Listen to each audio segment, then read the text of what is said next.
ஃபைனலாக இது கூட கொத்தமல்லி கோரியண்டர் லீஃப் எடுத்து வச்சுப்போம் இல்லையா, அதை நல்லா இப்படி பிச்சு பிச்சு நான் இருக்குமே அதை கட் பண்ணி தான் வச்சுருக்கேன்.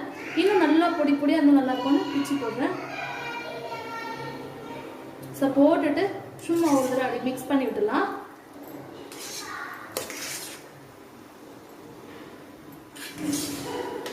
ஸோ பாருங்க எவ்வளோ உதிரி உதிரியாக இருக்குன்னு. எனக்கு ரொம்ப பிடிச்சிருக்கு. பிரியாணினாவே பிடிக்கும், நான்வெஜ்லாம் ரொம்ப பிடிக்கும். இருந்தாலும் அந்த ஃப்ளேவர் வருது, நான்வெஜ் ஃப்ளேவர், அதனால வெஜ்ஜையும் அட்ஜஸ்ட் பண்ணி சாப்பிட்டுக்கலாம். செம்ம சூப்பராக வந்திருக்கு. பாருங்க எவ்வளோ அழகாக வந்திருக்குன்னு.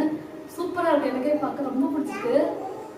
சரி சர்வ் பண்ணுறேன். ஸோ ஃபைனலாக பிரியாணி ரெடி ஆயிடுச்சு. அண்ட் இது கூட வந்துட்டு எனக்கு இந்த குருமா அதெல்லாம் வச்சு சாப்பிட்றத விட, கிரேவி இதெல்லாம் வச்சு சாப்பிட்றத விட ரைத்தாவோ சிப்ஸோ பொட்டேட்டோ சிப்ஸோ வச்சு சாப்பிட்டா ரொம்ப பிடிக்கும். எவ்வளோ சூப்பராக இருக்குது பாருங்க. ஸோ இந்த ரெசிபி உங்களுக்கு பிடிச்சிருக்கோன்னு நினைக்கிறேன். அண்ட் இதே மாதிரி